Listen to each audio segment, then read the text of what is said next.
Well, I can safely say I was stuck in that one for ages. So it says you can use the radio buttons for questions where you want only one answer out of multiple options. Here's an example of a radio button with the option of cat input type radio and point to cat. Remember the input elements are self-closing. Remember the elements are self-closing.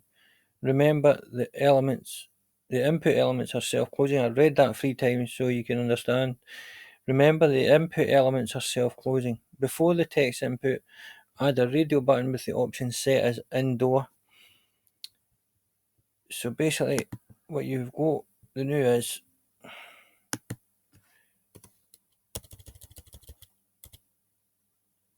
type equals text. So you've got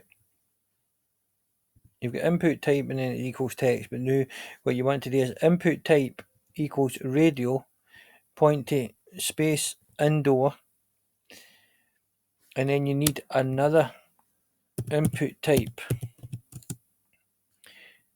because if you don't have another input type it won't work because they're self-closing. So there's an open, there's a close, there's an open, and there's a close. Just says self-closing.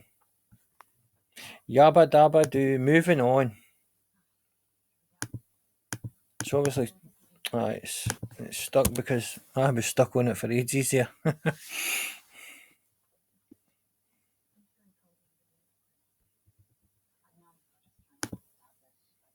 For ages I was stuck on that, man.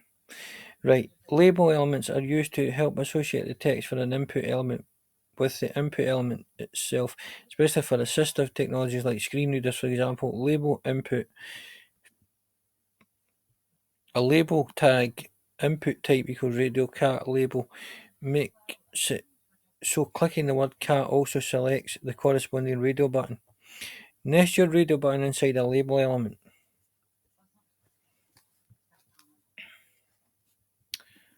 So we need a label element or a tag and rest it inside. So a label closing tag.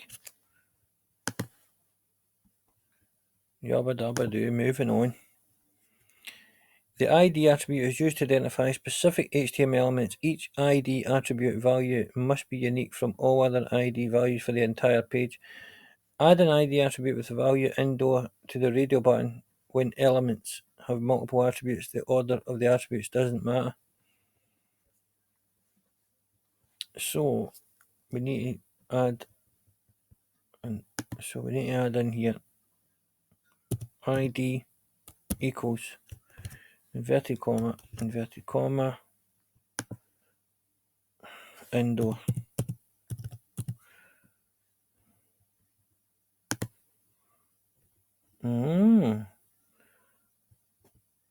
Oh, wait a minute.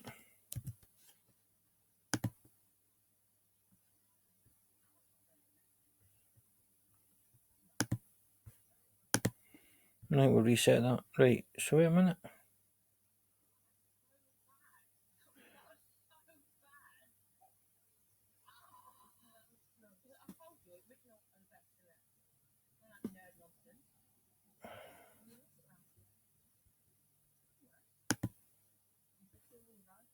So ID equals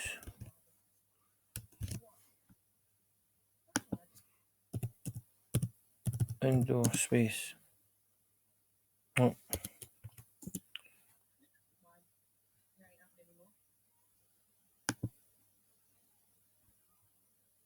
Right, okay. So that's not how you do that then.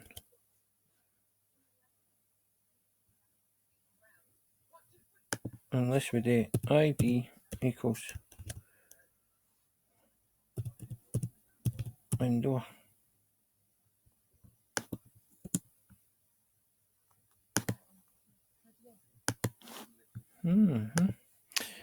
Your reader button should have an ID attribute. Check that there is spaces after the opening tag's name or there are spaces before the attribute's name.